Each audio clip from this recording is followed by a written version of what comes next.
pourquoi il veut te terrasser d'avance. Voilà pourquoi il ne supporte pas que tu viennes, que tu écoutes et que tu te décides. Parce que le diable n'a que faire que tu assistes à toutes les réunions. Ce que le diable ne veut pas, c'est que tu prennes ton courage à deux mains et que tu te décides. Il ne le supporte pas. Mais je bénis la grâce de Dieu ce soir, de ce que Dieu est là. Alléluia. Et de ce qu'il peut y avoir ce soir des convictions de péché. Je bénis son amour. De ce qu'encore des réunions de jeunesse sont faites. Tu ne sais pas la grâce que tu as d'assister à une réunion de jeunes. Les personnes payeraient de l'argent pour être à ta place. Je suis un serviteur de Dieu et lorsque j'étais converti, je n'ai pas eu la grâce de pouvoir assister à une réunion de jeunesse. Et je te promets de tout mon cœur que peut-être si j'aurais assisté à une réunion de jeunes, le diable peut-être n'aurait pas détruit ma vie. Mais ce soir, tu te trouves au meilleur endroit. Pourquoi? Parce que le diable te fait croire que tu as le temps. Le temps est une valeur que tu ne pourras jamais rattraper, je le dis souvent. Et je m'adresse aux jeunes filles. La beauté passe. Et dans quelques années, tu n'es plus la même. Et tu penses, tu te dis, mais comment est-ce possible? Je n'étais pas comme cela à l'époque. Je n'étais pas de cette manière, mais le temps passe. Et le temps, tu ne peux pas le contrôler. Et le diable, écoute-moi bien, veut que tu perdes du temps, que tu assistes aux réunions, sans jamais te décider. Je bénis son amour de ce que Christ est là. Et que tu as besoin de réfléchir ce soir. Que tu as besoin de peser le pour et le contre en te demandant pourquoi tu es là. L'Esprit de Dieu t'a attiré dans ce lieu. Je voyais des jeunes filles, je les voyais chanter des cantiques sur le bout des lèvres, si ou non? J'observais de ma place et je me disais, je suis sûr à 100% qu'encore elles ne se sont pas décidées, parce que le diable te trompe en te faisant penser que tu vas te convertir lorsque toi tu voudras. Je pourrais te dire que c'est un mensonge de l'ennemi. Mais Jésus est là ce soir. Amen. Jésus est là. Écoute-moi bien, si tu ne saisis pas la main de Dieu lorsque Dieu te l'attend, tu deviendras un homme, une femme malheureuse. Et nous avons écouté ce cantique merveilleux qui disait de cette manière, tu es malheureux et tu te persuades. Parce que l'homme arrive à se contenter par lui-même, si ou non? L'homme arrive à se satisfaire lui-même en disant, je ne suis pas si malheureux. Je suis pas si angoissé, alors qu'en vérité, lorsque tu es seul, tu éclates en pleurs. Et tu te dis, mais qu'est-ce qu'il y a? Pourquoi suis-je tant malheureux? Il faut que je te donne une réponse, parce que je l'ai vécu avant toi. Vous savez, il y a longtemps que je ne le dis pas. J'avais un endroit où je reculais avec ma voiture, écoutez bien. C'était devenu rituel. Il fallait que tous les jours j'aille à cet endroit pour pleurer. Croyez-moi, je te le dis aujourd'hui, je te le dis dans la paix. Mais si tu aurais vécu ce que je vivais à l'époque, il fallait que je m'adresse. Je ne savais pas à qui, parce qu'à l'époque, je ne connaissais pas Dieu. On ne m'avait pas parlé de Dieu. Je n'avais pas assisté à une réunion comme toi, ce soir, tu es là. Et je bénis la grâce de Dieu de ce qu'un jour, dans son amour, j'assistais à une réunion semblable à celle-ci. Et que j'ai su saisir par le Saint-Esprit l'opportunité que Dieu m'a donnée de pouvoir devenir un enfant de Dieu. Pourquoi? Parce que ce n'est pas normal. Ce soir, Dieu ne te doit rien. Souvent de quoi on parle comme si Dieu nous devrait le salut. Dieu ne doit rien à personne. Et il veut te sauver. Pourquoi? Parce qu'il t'aime. Il veut te libérer. Parce qu'il nous a prouvé son amour. Comment? En donnant son Fils. Alléluia. Amen. Je bénis Dieu. Amen. Que son nom soit glorifié. Il faut que tu réfléchisses ce soir sur le temps que tu vis. La Bible dira dans le deuxième livre de Pierre, chapitre 3, verset 9, écoutez bien.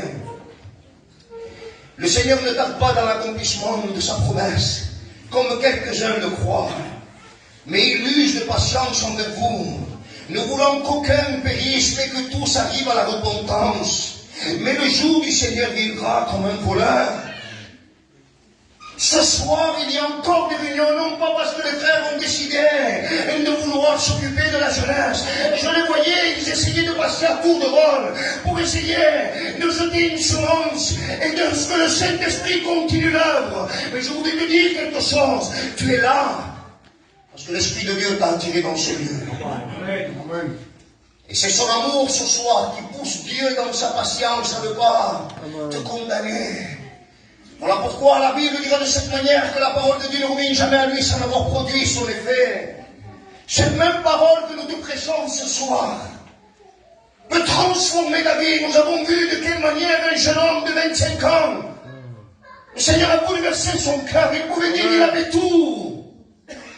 Par-dessus tout, il y a des personnes ici qui se disent plus tard je serai heureux, lorsque j'aurai telle et telle chose, lorsque je serai à tel endroit, parce que souvent on pense que l'endroit où nous sommes n'est pas bon.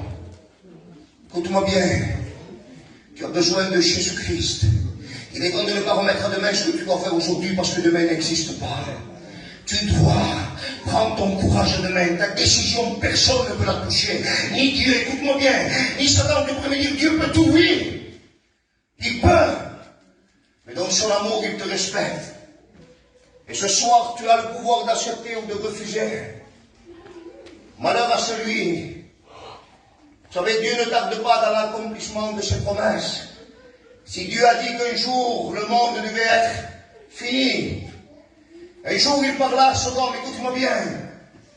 Lorsqu'il a parlé à Sodome et Gomorrhe, il a dit, il faut que j'extermine cette ville. Il faut que cet endroit soit rayé de la carte. Il va venir un temps où le péché d'aujourd'hui est beaucoup plus puissant qu'au temps de Sodome. Même chez nous.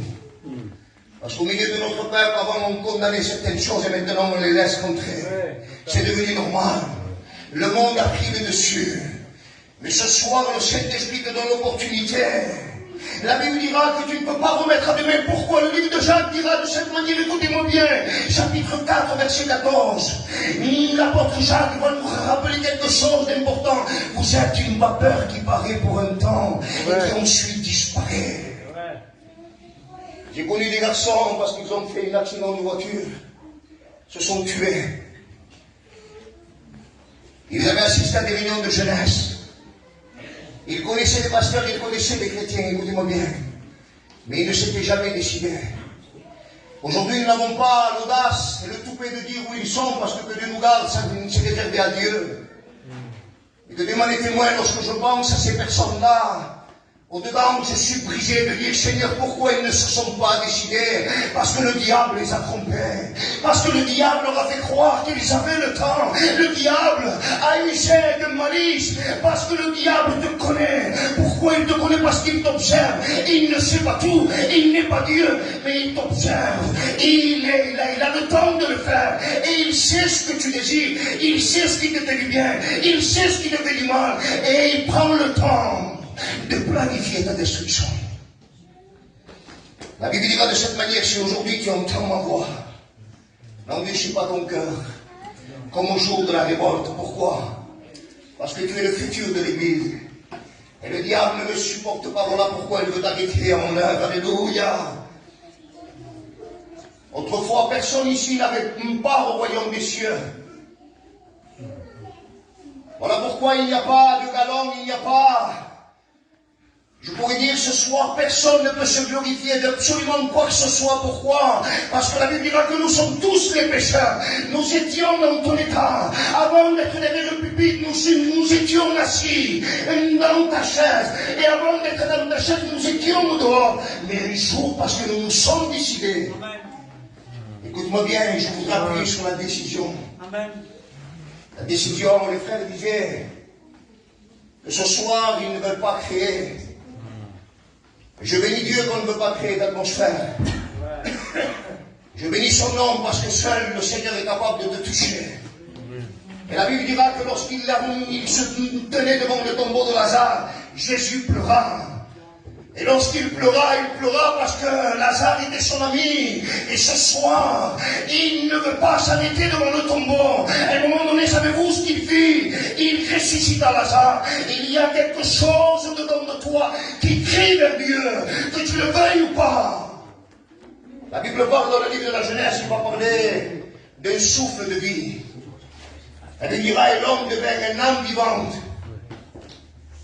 Il y a un besoin au-dedans de toi que personne ne pourra venir au secours.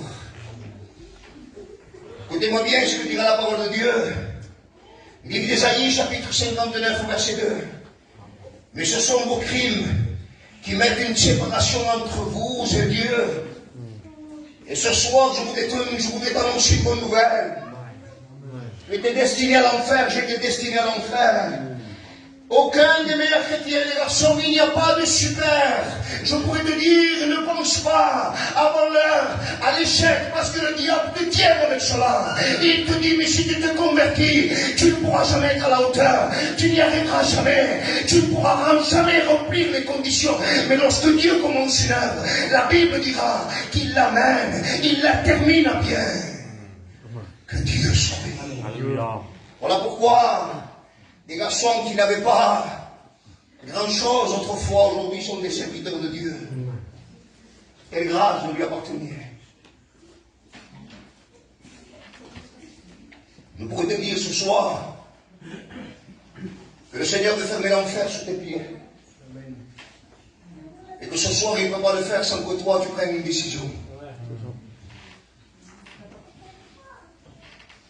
Le livre de Proverbes dira de cette manière, j'ai mis devant toi. Plutôt le livre de Deutéronome va dire, j'ai mis devant toi le chemin de la vie et le chemin de la mort. Et je pourrais te dire, Dieu conseille dans son amour, il va dire de cette manière, choisis la vie, à seule fin que tu vives. Parce que le diable ne supporte pas, il veut t'écraser. Il veut que ton cœur soit rempli d'angoisse jusqu'au moment où le frère a cité quelque chose de puissant. Sa compagne est tombée dans une dépression. Si je pourrais lui parler en disant, mon cher, comment est-ce possible? Tu pars en vacances, tu manges au restaurant souvent de fois, ton mari t'amène dans les plus beaux endroits, son âme au-dedans pourrait me dire, j'avais besoin de Dieu. J'avais besoin de Dieu. La Bible parle d'une biche qui soupire auprès des courants d'eau. Laissez-moi vous dire, il n'y a pas de vie dans ce monde. Tout ce que le diable est en train de vous présenter est un mensonge avance. Parce que lorsque le diable donne d'une main, il te l'arrachera de l'autre. Beaucoup de personnes pensent qu'en fondant un foyer, ils seront heureux. C'est un mensonge. La Bible dira, réponds à ta question. Il va dire, l'homme qui bâtit sans Dieu bâtit pour détruire. Bâti en vain. Et je me pose une question, est-ce que tu veux détruire ta jeunesse? Pour me répondre dans ton cœur, je ne suis pas un fou. Je ne veux pas détruire ma jeunesse, mais si tu décides de bâtir sans Dieu, tu vas la détruire dans quelques années. Mais Jésus est là ce soir. Alléluia. Et la bonne nouvelle est là, alléluia. Amen. Cette épée qui sépare Dieu et moi, alléluia. La parole de Dieu est une épée qui va te séparer des choses qui triomphent de toi. Écoutez-moi bien. Même s'il y a des choses qui te tiennent lié, ne doute pas. Il est celui qui appelle les choses qui n'existent pas, mais parce que lui-même les ordonne, elles apparaissent. Il est le Dieu de l'infini. Il est le Dieu qu'un jour a mis une limite à la mer. Et la mer, les vagues les plus grosses, les plus foudroyantes arrivent. Et lorsqu'elle voit la limite de Dieu, est obligée de repartir en arrière. Sinon, que Dieu soit béni. Jésus est là ce soir, il veut transformer ton cœur. Tu remets ta main, tu bâtis sans Dieu. C'est comme si tu signerais. Je disais il y a quelque temps dans une mission en travaillant, je disais c'est comme si je te donnerais un papier et je te demanderais veux-tu détruire ta vie et que tu signerais et que tu dirais dans ton inconscience oui je le veux. Jésus est là ce soir. Alléluia.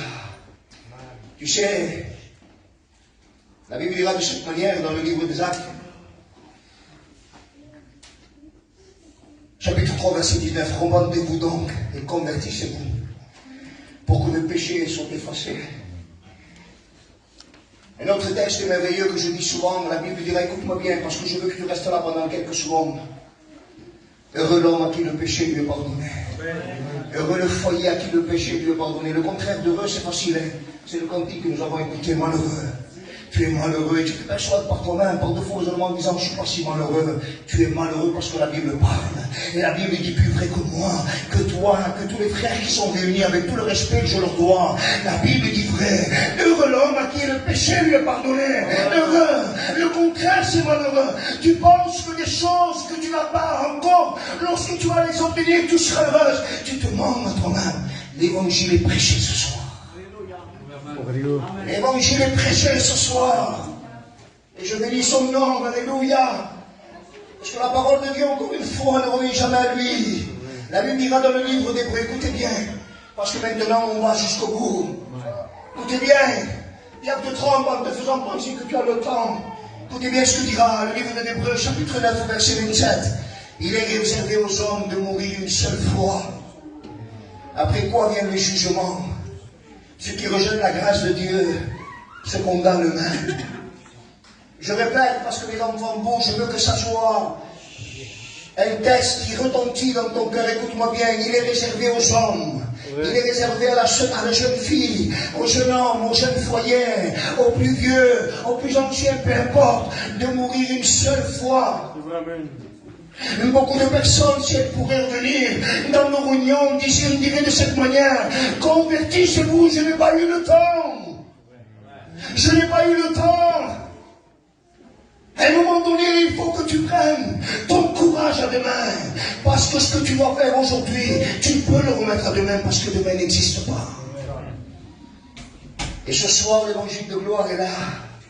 Tu sais, la Bible dira que du temps de Noé au chapitre 24, livre de Matthieu, au verset 37 jusqu'au verset 39, écoutez bien. Il dira que les hommes vivaient sans se soucier de l'avertissement jusqu'à ce que le déluge arrive. Tu sais, ce soir, c'est une sorte d'arche que nous sommes en train de construire. Et nous sommes en train de travailler chacun. Je voyais passer les garçons. Et ils essayent de clouer une planche pour que tu puisses rentrer dans l'arche. Mais personne ne se soucie du retour de Christ. Personne ne se soucie des temps qui vont venir. Parce que nous vivons des temps horribles. La Bible dira dans le livre de Luc, chapitre 21, les hommes sont en train de rendre l'âme de terreur devant ce qui survient, devant ce qui arrive sur la terre. Les hommes ont peur. Les grands dirigeants sont bouleversés de savoir qu'ils n'ont plus le contrôle d'absolument rien. Et tu penses avoir le contrôle de ta jeunesse. Tu te trompes. Tu te trompes. Alléluia. Tu te trompes et je bénis son nom. La Bible dira que un jour, Noé prêchait, repentez-vous, car il va y avoir un déluge. Certainement que les personnes autour de lui devaient le prendre pour un fou. Et tu sais, je vais te dire quelque chose, regarde-moi dans les yeux. Si ici il y aurait un seul fou, je comprends. 2 fous peut-être, 5 fous à la rigueur. Mais nous ne sommes pas tous des fous. Nous ne sommes pas tous fous, je bénis Dieu. Nous avons compris simplement que l'évangile est une vérité, que le diable est en train de te cacher, que le diable est en train de maquiller, que le diable est en train de te rouler, parce que la Bible dira, écoutez-moi bien, Satan se déguise en ange de lumière, et le diable est un trompeur. Tu sais, le mot déguisé veut dire, se vêtir de manière méconnaissable. Il te fait croire, il vient, il se vêtit d'une manière, en te faisant croire que l'avenir, tu seras mieux. Il te fait croire qu'au mariage, tu seras plus heureux. Il te fait croire lorsque tu tiendras une bonne voiture, tu seras heureux. C'est un mensonge. Un gros mensonge. Mais ce soir, tu as l'opportunité de saisir la parole de Dieu et de prendre une décision. Je te répète une fois de plus, ce qui arriva du temps de Noé arrivera de nos jours. Les hommes mangeaient, buvaient, maniaient leurs enfants, il n'y a rien de mauvais à cela.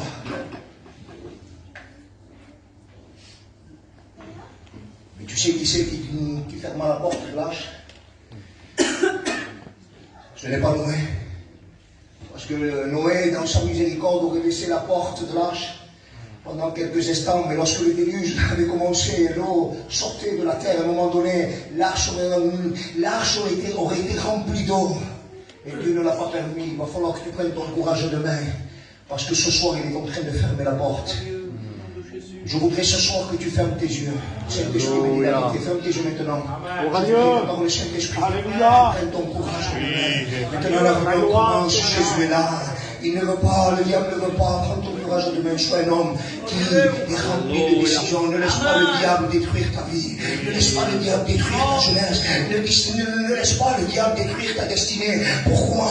Parce que le futur de l'Église, le futur peut-être de Montebello, je ne sais pas, c'est toi. À un moment donné, il se lèvera au milieu de cette jeunesse des grands hommes de Dieu. Pourquoi? Parce que David, avant d'être le roi David, il était un jeune berger. Si ou non? C'est lui qui a coupé la tête à Goliath. Et il y a des œuvres prévues pour toi, pour ton foyer. Saisis-les. Saisis-les par le Seigneur.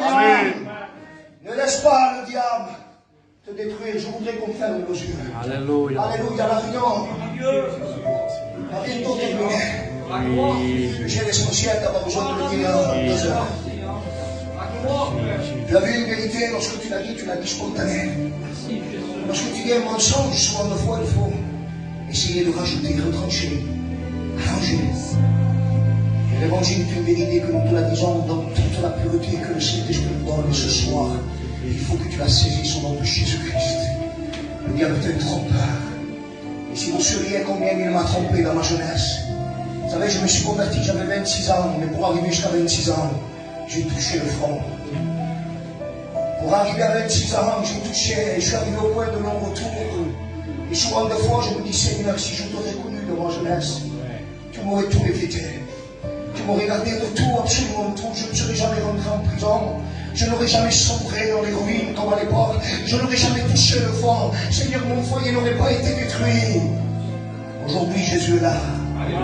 Tu as une grâce particulière, tu sais pourquoi? Parce que quand j'étais dans ce temps-là, ne m'était pas prêché. Il y a des hommes ici qui payeraient de l'argent, ne peuvent pas assister à des réunions. Pourquoi? Parce qu'ils sont enfermés, parce qu'ils sont dans des lits d'hôpitaux, parce que le diable les tient liés. Mais le Saint-Esprit t'a attiré dans ce lieu. Pourquoi? Parce qu'il veut te sauver. Il veut faire de toi un homme nouveau. L'Esprit dit, tu n'auras plus besoin ni de faire, ni de défaire. C'est le Saint-Esprit qui fera pour toi. La Bible dit, voici le Christ nous a franchis. Le soleil est mon libre. Alléluia. C'est la grâce de Dieu. Je sens que le Saint-Esprit m'a touché. Je sens que le Dieu du ciel, le Dieu de mon royaume, t'attend avec les bras. Il t'attend. Parce qu'il t'aime. Il cherche de soyauté. Il t'aime. Je dis, mais il t'aime. Si tu saurais, à combien il désire te sauver. Ce soir, Jésus là. Jésus est là ce soir. Je voudrais que tout le monde ferme ses yeux. C'est pas grave, les enfants. Mais je me dois de te réconcilier avec Dieu. Amen. Vous savez, ce soir, nous devenons un pont entre nous, entre toi plutôt et le ciel. Et beaucoup de personnes sont en train de mettre la charrue à mon égard en disant, oui, mais je ne serai jamais une bonne chrétienne. Laisse-moi te dire, si tu m'aurais demandé à l'époque, est-ce que le jour où tu seras un chrétien, tu m'aurais dit, je n'y arriverai jamais. Mais la différence, lorsqu'il commence une œuvre, il fait de nous les serviteurs de Dieu. Et tout ce que le monde nous a accusé, personne ne misait le haut sur nous aujourd'hui. Je sais que les hommes ont été bouleversés de voir le changement qu'il y a eu.